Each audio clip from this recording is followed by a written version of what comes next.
자, 요한계시록 16장의 말씀, 최후의 승리의 계가를 부르는 그런 이 하늘의 이 어린 양의 노래, 모세의 노래, 이것이 울려 퍼지고 거기에 동참하는 그런 것이 있지만 동시에 하나님이 드디어 심판하실 거예요. 심판하실 거예요. 애굽에서 이 빠져 출애굽할 때 구원의 이야기지만 또 심판의 이야기잖아요. 믿지 않는 자들에게는, 대적하는 자들은 심판의 이야기인 것처럼 이제 일곱 대접의 마지막 심판의 장면이 차례차례 진행되는 게 16장입니다. 진노의 일곱 대접입니다. 자, 요한계시록 16장의 말씀 보겠습니다. 진노의 일곱 대접 1절 말씀을 보겠습니다. 또 내가 들으니 성전에서 큰 음성이 나서 일곱 천사에게 말하되 너희는 가서 하나님의 진노의 일곱 대접을 땅에 쏟으라 하더라. 이제 마지막 심판입니다. 이제는 인을 뗄 때는 4분의 1이었고요. 나팔은 3분의 1. 이번엔 대접은 온 세상의 전부를 보관하는 그런 재앙이 쏟아집니다. 천사의 재앙이 쏟아집니다. 2절의 말씀, 2절 첫째 천사가 가서 그 대접을 땅에 쏟음에 짐승의 표를 받은 사람들과 그 우상에 경배하는 자들에게 악하고 독한 종기가 나더라. 악한 종기, 두 증인인 교회가 복음을 전했는데 그 복음을 거부한 모든 사람들에게 종기가 났어요. 종기하면은 이 애굽의 이 10가지 재앙으로 출애굽할 때 그 재앙도 이 독종이 나오기 시작합니다. 자, 그런 거와 비슷해요. 구조가 비슷해요. 한번 읽어보면 또 3절에 둘째가 그 대접에 바다에 쏟음에 바다가 곧 죽은 자의 피같이 되니 바다 가운데 모든 생물이 죽더라. 애굽의 재앙에서도 이 피가 있었죠. 바다나 강에 피가 쏟아지면 어떤 일이 벌어집니까? 셋째가 그 대접을 강과 물 근원에 쏟음에 피가 되더라. 바다도 피가 되고 강이 피가 되는 거죠. 여러분, 여기 바다는 사실은 짐승이 출현했던 장소예요. 제국의 활동 무대였어요. 사실은 제국의 권력과 경제력의 이런 모든 힘을 통해 하나님의 사람을 핍박하는 어떤 세력이 있는 활동 무대였어요. 이 바다는. 자, 그런데 여기에 피가 나타나기 시작하고 강과 물 근원에서도 생명의 젖줄이라고 하는 것도 다 피로 변하는 거죠. 여러분, 바다는 사람이 어떻게 보면은 불가항력적으로 대하는 세력이에요. 그런데 이거를 하나님께서는 피로 변하게 만들어 버리세요. 풍랑을 잠잠케 하기도 하고 바다 위를 걸으시기도 하고 바다를 컨트롤할 수 있는 분이시다는 거죠. 거기에 피로 변하게 하는 하나님의 역사가 이제 둘째와 셋째 재앙 안에 있습니다. 그때 로마 제국에 테베레 강이 있는데 406km나 된다 그래요. 여기에 생명의 젖줄도 피로 변하게 하는. 자, 우리가 사는 곳에 그런 일이 벌어진다 그러면 이게 얼마나 이 재앙입니까? 이제 거의 끝난 거죠. 이제 물이 없어지는 거예요. 그러면 끝나는 거죠. 그래서 마지막 재앙이다 하는 거예요. 자, 5절 말씀을 읽겠습니다. 시작. 내가 들으니 물을 차지한 천사가 가로되 전에도 계셨고 시방도 계신 거룩하신 이여 이렇게 심판하시니 의로우시도다. 자, 이 셋째까지 심판했을 때 셋째 천사가 말하는 거 보십시오. 이 심판이 합당하다. 이거 너무 심한 거 아니다. 합당하다. 이렇게 우리가 죄의 강도를 따라서 법정에서 너는 뭐 몇 년 이렇게 하는 것처럼 어떤 사람 같은 경우는 이거는 그냥 죽어도 마땅하다 하는 그런 것이 있는 것처럼 천사가 이건 합당하다. 이렇게 하는 건 합당하다라고 해요. 철저한 심판이 합당하다. 여러분, 죄를 키우면 안 돼요. 죄는 회개해야 돼요. 주님께서 말씀하신 것이 있으면 회개하는 게 복이에요. 회개 자체가 큰 은혜예요. 회개하고 나면은 정말 영혼이 가벼워지고 정말 하나님 나라 다시 연결이 되어지고 우리의 삶이 하나님 앞에 사랑받고 연합되어지고 능력 안에 살아가도록 다시 문을 열어주는 것들을 우리가 보게 되십니다. 많은 경우 많은 기도를 드려도 응답이 안 되는 이유가 뭐라고 합니까? 어떤 케이스는 명백하게 죄가 하나님과 나 사이를 막아서 그렇다라고 말합니다.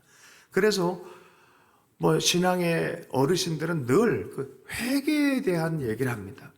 철저하게 치유를 위해서도 병이 많이 든 사람들이 기도하러 올라왔을 때도 또 인생 안에서 어떤 부분에 대해서 뭔가 막힌 것 같을 때 먼저는 회개하라. 혹시 회개할 것이 없는지, 혹시 하나님의 말씀에서 떠난 게 없는지. 그런데 문제는 여기 있는 이 사람들은 이게 마지막 완벽한 심판을 해도 합당하다는 소리는 회개할 생각을 안 한다는 거예요. 그냥 이걸로 끝내게 되는 그런 분위기로 점점 갑니다. 6절과 7절 말씀입니다. 저희가 성도들과 선자들의 피를 흘렸으니 저희로 피를 마시게 하는 것이 합당하니이다 하더라. 또 내가 들으니 제단이 말하기를 그러하다. 주 하나님 곧 전능하신 이여 심판하는 것이 참되고 의로우시도다. 계속해서 합당하고 의롭다. 이들은 회개할 생각도 안 하고 계속 그 피 흘리는 것들에 계속 동참했고 돌이키거나 하나님 앞에 나와서 죄를 회개할 생각을 안 하는 사람이라는 거예요. 그게 8절 9절에 나와요. 넷째가 그 데저벨 해에 쏟음에 해가 권세를 받아 불로 사람을 태우니 사람들이 크게 태워진지라. 이 재앙들을 행하는 권세를 가지신 하나님의 이름을 회방하며 또 회개하여 영광을 주께 돌리지 아니하더라. 하나님의 이름을 여전히 회방하고 여전히 하나님께 돌아올 기회조차 있었는데 그것을 취하지 않고 영광을 주님께 돌리지 않는다는 거예요. 엄중합니다. 정말 엄중합니다. 예전에 지존파라는 정말 사람 인육을 먹고 사람 죽이고 했던 그런 아주 악마의 화신이다라고 말했던 그런 사람들이 있었어요. 근데 세문안교회 권사님들 또 몇몇 사람들이 성령의 큰 인도함과 감동을 받아서 예수님을 전하게 되어진 거죠. 근데 이 살인자와 이 악한 자가 마지막에 예수 그리스도 나 같은 죄인도 살려주신 너무나 놀랍게 변화가 나타났고 그 감옥에 있는 수많은 사람들 예수께 인도하고 영광의 찬송을 부르고 주님 앞에 안겼어요. 그런 스토리가 있어요. 그런 회개할 그런 기회를 얻어서 회개했는데 이 영광을 돌리지 않는다라고 말합니다. 그 전에 구절에 보면 어떤 첫 번째 이게 약하지 않은데 여기에 비하면 약한 재앙이 떨어질 때는 사람들 돌이켰어요.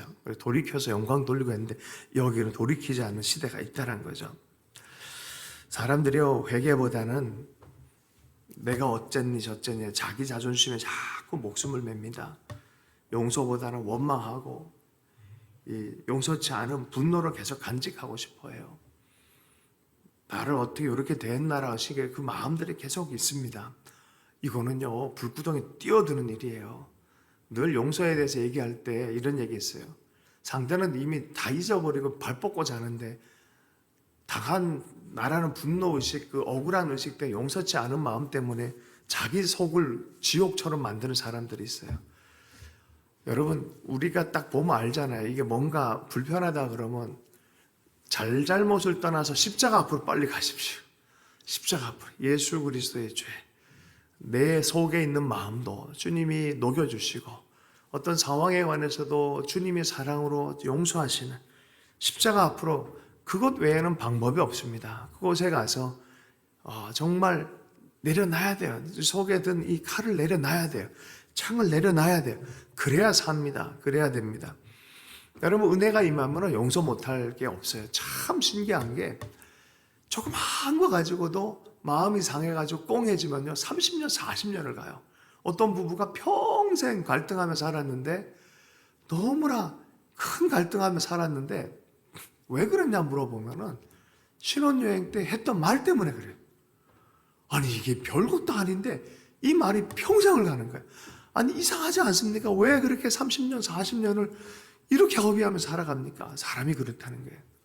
조그마한 것이 한번 탁 벽을 해가지고 삶을 지옥으로 만들어요. 용서치 않음으로. 여러분, 하나님의 이름을 회방하고 있다는 거 알아요. 제가 잘잘못을 떠나기 전에 내가 그런 태도 취하는 게 하나님의 영광을 가리고 있다는 걸 알아야 돼요. 그렇지 않아요? 그죠? 터럭만큼의, 자꾸 그런 태도면 너도 터럭만큼의 죄가 발견돼 결단코 주님 용서하지 않겠다는데, 네가 서로 용서한 것 나도 너를 용서하겠다 주님 말씀하셨잖아요. 주님의 용서는 무조건 이미 예비가 되죠, 십자가 안에서. 그러나 우리가 용서하는 그 하나님의 주파수에 우리도 그런 마음으로 대하지 않으면 그 용서가 의미가 없어진다는 거예요. 통하지 않는다는 거예요.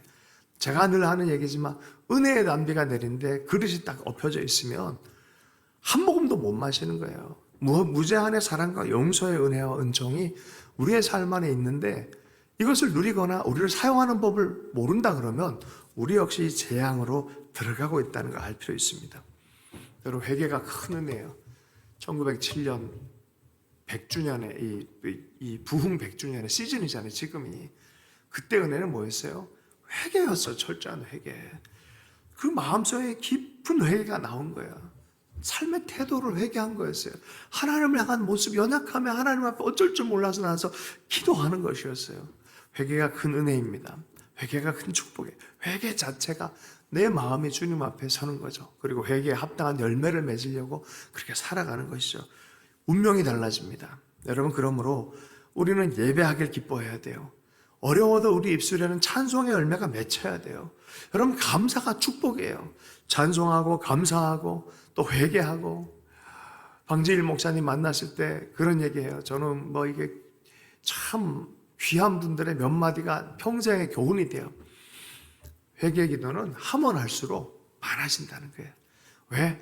회개 기도는 현미경 같다는 거. 이게 역설적으로 은혜가 있어요. 회개 기도는. 병적으로 그렇게 내 죄인이지 이런 게 아니라 하나님의 은혜가 커지면 커질수록, 빛이 밝아지면 밝아질수록 내 속에 어둠이 점점 드러난다는 거야. 그래서 늘 하나님 앞에 나는 이랬습니다. 나는 금식도 하고요. 나는 이런 태도를 가질 수가 없다는 거예요. 그럼 어떤 태도가 되냐? 하나님, 나는 죄인입니다. 하나님, 나는 죄인입니다. 그런데 주님의 은혜를 받은 자입니다. 나는 죄인입니다. 나는 사랑을 받은 자입니다. 주님 감사합니다 하는 정말 겸손한 태도가 된다는 거예요.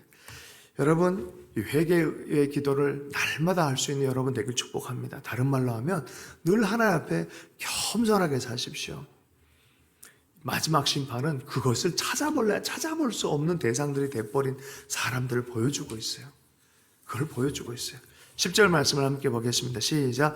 또 다섯째가 그 대접을 짐승의 보좌에 쏟으니 그 나라가 곧 어두워지며 사람들이 아파서 자기 혀를 깨물고, 11절 말씀, 아픈 것과 종기로 인하여 하늘의 하나님을 회방하고 저희 행위를 회개치 아니하더라.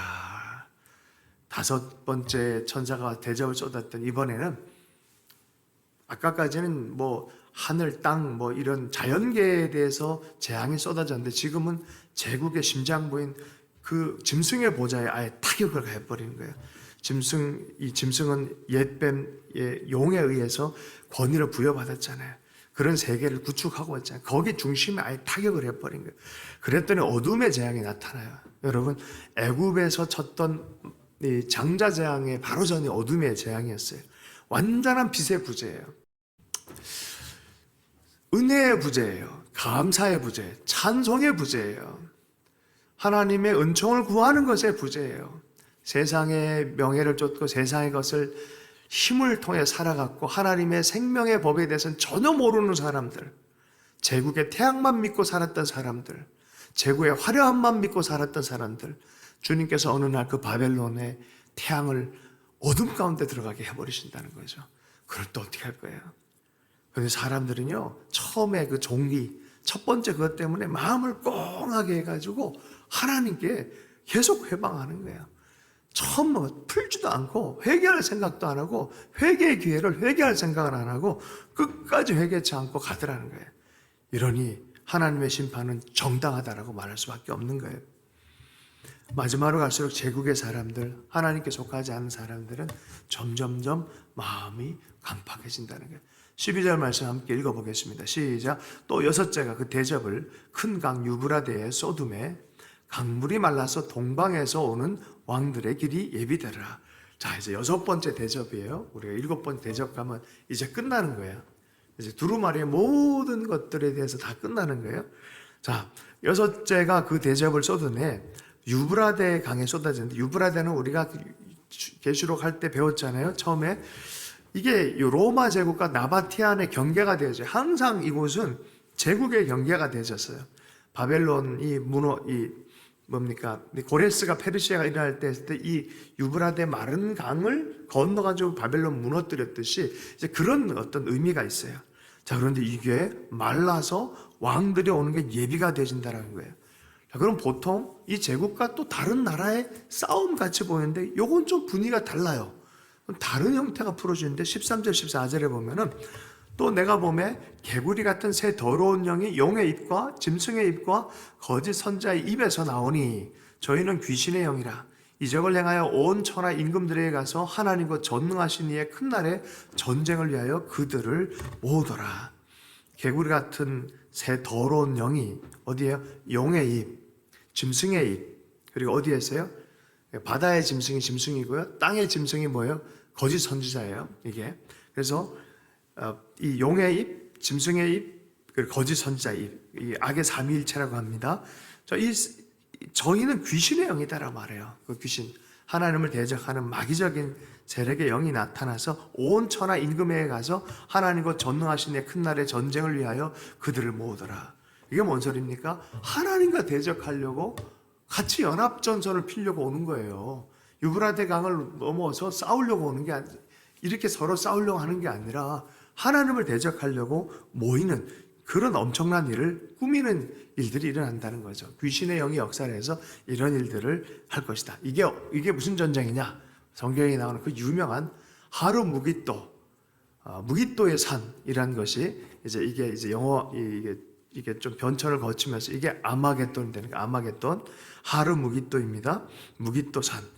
자, 15절 말씀을 함께 보겠습니다. 보라, 내가 도적같이 오리니 누구든지 깨어 자기 옷을 지켜 벌거벗고 다니지 아니하며 자기의 부끄러움을 보이지 아니하는 자가 복이 있도다. 여러분, 끝까지 부끄러움 없이 신앙을 잘 지키기를 원합니다. 잘 가고 막판에 뒤집어지면 큰일 납니다. 큰일 납니다. 신앙에는 자만하면 안 돼요. 절대 자만하면 안 돼요. 우리가 끝까지 겸손하게 하나님 앞에서 늘 살아가는 자를 돼야 돼요.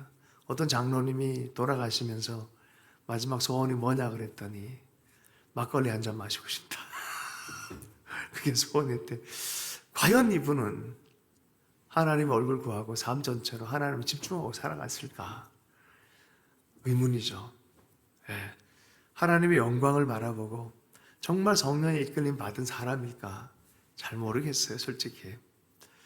제가 김주 권사님의 마지막 장례를 집례하면서 하나님 나라의 명백히 영광으로 기다린 것에 대한 감동을 참 많이 받았어요. 제가 몇몇 분의 어르신의 장례식을 참여하면서 하늘문이 열리는 걸 참 많이 경험을 했어요.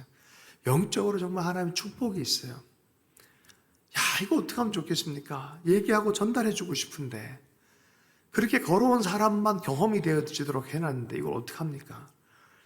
이분의 하나님께서 너무 영광 가운데 받아주셨고 알게 되는데 하나님의 목자가 되어서 이분의 영혼을 받으셨구나. 삶의 모든 것을 인도하셔서 주님께서 받아주셨구나.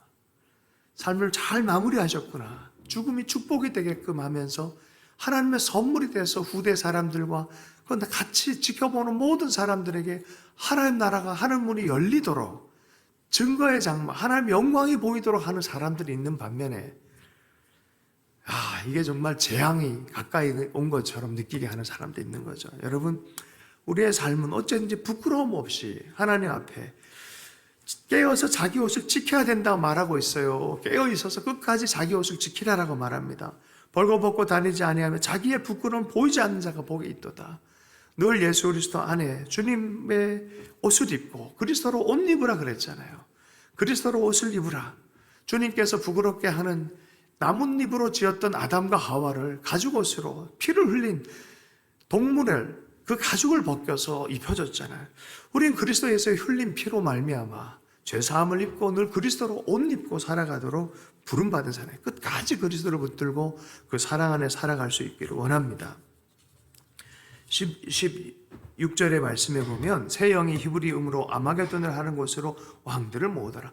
그 마지막 어떤 때에 되면 온 세상의 왕들을 모아서 아마겟돈, 하르 무기또라고 하는 무기또의 산에서 모여서 전쟁을 할 것이다라고 합니다. 이게 영적이냐 실제적이냐 우리는 알 수 없습니다. 지금으로는 알 수 없어요. 근데 이게 다니엘의 예언도 마찬가지로 어떤 장면이 쭉 예언이 되어 있는데 앞에 산, 중간 산, 뒤에 산 이거를 멀리서 봐서 스냅샷으로 딱 찍어서 얘기한 거예요. 예언자들은. 그러니까 어떻게 봅니까? 그 앞산에 딱 가보면은 이 멀리서 보면 앞산, 중간산, 뒷산이 같이 있는 것처럼 보이지만 앞산에 가보면 이게 굉장히 멀리 있는 거예요. 또 한참 멀리 있는 거예요. 그것처럼 이상하게 분명히 어떤 마지막 때에 대한 그림이 있어요. 그런데 기점이 있죠. 다니엘이 얘기했고 이사야가 얘기했고 다니엘이 얘기했고 또 정말 예언한 대로 예수 그리스도가 오셨고 주님께서 또 말씀을 하세요. 그런 때가 올 것이다라고 말했어요. 그런 때가 오면 너희들은 깨어 있으라라고 말했어요. 왜 이 한 무깃도가 중요한 땅이냐? 드보라 바락의 전투지였고 기드온의 미디안의 전투지였고 미디안과 싸움할 때의 전투지였고요. 요시아와 애굽 느고 왕과의 전투지였고 사울과 블레셋의 전투지였어요. 고대의 유명한 전투지예요. 왜냐하면 거기 평야가 아주 크게 있는데 서로 막 이렇게 싸움하기에 딱 좋습니다. 그리고 이게 교통 결절로예요. 이스라엘 통과해서 중동 위쪽에서 밑으로 내려서 애굽이란 제국을 침탈하기 위해서도 여길 통과해야 되는 거예요. 그래서 실제로 몽골군과 1200년도 전후로 해서 몽골군과 애굽 제국이 싸웠던 장소가 이 무깃도란 장소였어요. 역사에 등장하는 이야기들입니다. 그래서 이 무깃도란 장소 자체가 아주 몽골군이 싸울 때는 거의 역사의 마지막에 온 것 같은 느낌 들지 않겠습니까? 말탄자들이 거기서 애굽군 제국과도 싸우고 막 무깃도에서 난리가 났으니까 얼마나 사람들이 심쿵했겠죠. 심쿵이 아니라 이게 아주 그냥 이게 마지막 때가 된 거 아닌가 이런 마음 들지 않겠습니까? 어떤 사람들은 지금도 거기에서 어떤 전쟁이 일어날 거다 이런 얘기를 하는데 우리는 알 수 없습니다. 그래서 분명한 거는 1차적으로는 이 1세계 독자들을 향해서 주어졌다는 걸 이해할 필요가 있어요. 그래서 누가 읽든지 이걸 듣고 역사를 대비하고 또 성도로서의 삶, 이 역사가 실제다는 것들을 가르쳐주면서 우리가 어떻게 살아야 될까에 대한 종말에 대한 실제에 대해서 알았다면 언제일까를 주님께서 말씀하려고 이걸 쓴 게 아니에요. 언제일까를 얘기하려고 하는 게 아니라 종말은 반드시 있다. 그러므로 너희는 이렇게 살아라는 것을 가르치기 위해서 우리에게 주신 책이란 말이죠. 그래서 이 의미를 바르게 새길 필요가 있는 줄로 믿습니다. 다섯째 재앙으로 짐승이 큰 타격을 입었어요. 그러니까 세상의 왕과 백성이 따르던 그런 이것을 다 모아가지고 하나님을 대적해서 마지막 싸움을 하려고 딱 모여든 그게 아마겟돈에서 일어난 전쟁이라는 거예요. 자, 17절 17절 말씀 읽습니다. 시작. 일곱째가 그 대접을 공기 가운데 쏟음에 큰 음성이 성전에서 보좌로부터 나서 가로되 되었다니. 이 구절을 보면은 다 이루었다. 계시록 21장 6절에 보면 이루었도다라고 하는 그런 말씀과 하나님의 심판도 완성되어지고 하나님의 구원의 사역도 완성되어지는 완성에 대한 거의 이제 다 온 것 같은 재앙의 심판이 완성됐다. 이제는 그 내일 장면에 보면 바벨론이 어떻게 이게 완성되어졌고 이제 끝났다. 이제 폭탄 마지막 빵 터뜨렸다. 끝났다. 이제 떨어졌을 때 나타난 현상을 이제 뒤에 부분에서 두 장을 내일 다룰 것입니다. 우리 18절부터 21절까지 마지막에 읽고만 오늘 말씀은 마무리하겠습니다. 18절 21절까지 말씀 보겠습니다. 시작. 번개와 음성들과 내성이 있고 또 지진이 있어 어찌 큰지 사람이 땅에 있어 오므로 이같이 큰 지진이 없었더라. 큰 성이 세 갈래로 갈라지고 만구의 성들도 무너지니 큰 성 바벨론이 하나님 앞에 기억되신 바 되어 그의 맹렬한 진노의 포도주 잔에 받으며 각 섬도 없어지고 산악도 간데 없더라. 또 중수가 한 달란트나 되는 큰 우박이 하늘로부터 사람들에게 내리며 사람들이 그 우박으로 재앙으로 인하여 하나님을 해방하니 그 재앙이 심히 큼이더라. 아멘. 하나님의 심판, 하나님의 사역의 완성, 역사의 종국이 왔음을 선언하고 있습니다. 다 이루어졌다. 지진이 일어나서 바벨론 세 갈래로 갈라지고 회복 불능이 되어버립니다. 여기에 바벨론만 무너지지 않고 이 19절의 말씀은 만국의 성들도 무너지니라고 말해요. 그 각국에서 왔던 왕들의 성들도 다 무너져 내리는 것이죠. 전례 없는 우박이 내립니다. 한 달란짜리 34kg짜리 우박이 쏟아집니다. 이런 재앙에 사람들이 여전히 회개하기 싫어하고 그 심판, 강팍한 대로 바벨론의 무너짐과 더불어서 심판 가운데 들어가는 것입니다. 어떨까요? 많은 사람들이 이 마지막 때에 대해서 그게 있으랴 그냥 상징적인 거겠지라고 생각하는 사람도 있고 그렇습니다. 그런데 분명한 건 예수님께서 그렇게 얘기하셨어요. 너희가 그런 것을 보거든 예루살렘이나 이런 데서 많은 열국이 오는 그런 것들 보면은 빨리 도망가라. 그게 70년대에 이루어졌다라는 그런 얘기도 실제로 그런 분위기가 있어요. 그래서 저는 이게 산통이 있을 때 산통이 계속 오면서 애 낳을 것 같은 느낌이 있지만 결정적인 어떤 신호가 오고 나서 아이가 이렇게 산도를 통해서 나오는 것처럼 결정적 신호에 대해서 예수님 얘기하셨어요. 그게 뭐냐? 이 성전이 이방인에게 밟히는 시기가 있고 그 밟히는 시기가 끝날 때 많은 열국에서 이런저런 일들이 있을 것이다 라고 하는 게 아직 그 말씀이 이루어지지가 않았어요. 그리고 이제 거의 이루어졌다고 볼 수 있는 어떤 신호의 단계에 있다고 생각합니다. 그래서 예수님이 말씀한 게 마태복음 25장 13절에 그런즉 깨어있으라 너희는 그날과 그때를 어떻게 해요? 알지 못하느니라. 알지 못하느니라고 끝냈어요. 그래서 여러분 이게 언제일까라고 물어봤다가 주님의 말씀에 순복해야 돼요. 너희는 알지 못하느니라. 분명히 온다. 분명히 이 시간은 올 텐데 너희는 알지 못하느니라. 제 아들에게도 그렇고 교회에게도 그렇고 그가 알아서 어떻게 할래요? 그가 알아서 어떻게 해요? 우리의 임무는 이미 주어졌는데 복음을 땅끝까지 전하는 것이고 주님께 온 열방을 정말 주님의 예배 잔치로 초대하는 것이죠. 그리고 이미 교회는 이러든 저러든 하나님의 보호함 안에 하나님의 인침 안에서 하나님의 예배하는 공동체로 그때를 또 기다리는 거죠. 어느 때가 되든 너는 준비한 때가 되라라고 말하는 거예요. 항상 얘기하는 거지만 그날이 올 수도 있고 우리가 주님 앞에 빨리 갈 수도 있고 그날은 개인적 종말이든 역사적 종말이든 그날은 정해져 있다는 것입니다. 여러분 그래서 우리가 주님 앞에 늘 정말 깨어서 주님 앞에 나가 좋겠어요. 오늘 구절은 하나님께 새 노래를 계속 감사 찬송을 계속 드린 구원의 노래를 부를 수 있는 우리가 되어 좋겠고요. 심판에 참여하지 않는 사람, 참여하는 이 심판받는 사람들처럼 강박해서 끝까지 회개하지 않는 그런 사람의 심령이 되지 않도록 혹 우리 삶 안에 회복해야 될 것, 회개해야 될 것이 있으면 빨리 좀 내어놓는 그런 회복의 역사가 있도록 우리 함께 좀 기도했으면 좋겠습니다. 우리 가정이나 우리 각 사람들에게 이런 큰 은혜가 변화의 물결들이 가득 채워지도록 우리 함께 기도했으면 좋겠습니다. 기도하십시다. 하나님 아버지 감사합니다. 오늘 귀한 말씀을 통해 우리가 주님 앞에 정말 하나님의 사람으로 하나님의 영광에 참여하는 자들로 하나님 구원의 노래를 부르고 하나님 복음을 전하며 온 열방을 예배케 하는데 집중할 수 있도록 은혜 허락해 주십시오.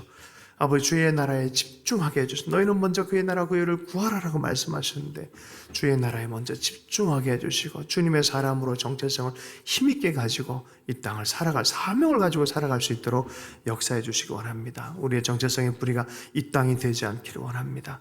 아버지 하나님 이 땅의 화려한 것들에 미혹되지 않기를 원합니다. 영원한 것에 아버지 하나님 뿌리 내려진 인생으로 아버지 하나님 정말 주님과 연합하여 예배자로 살아갈 수도 은혜 허락해 주실 때 우리 속에 회개치 않는 것이 있습니까? 새 속에 물든 것이 있습니까? 강팍한 마음이 있습니까? 하나님 감사로 회개로 하나님 앞에 무릎 꿇음으로 겸손함으로 나올 수 있도록 역사해 주실 때 오늘 특별히 회개의 은혜가 임하게 해 주십시오.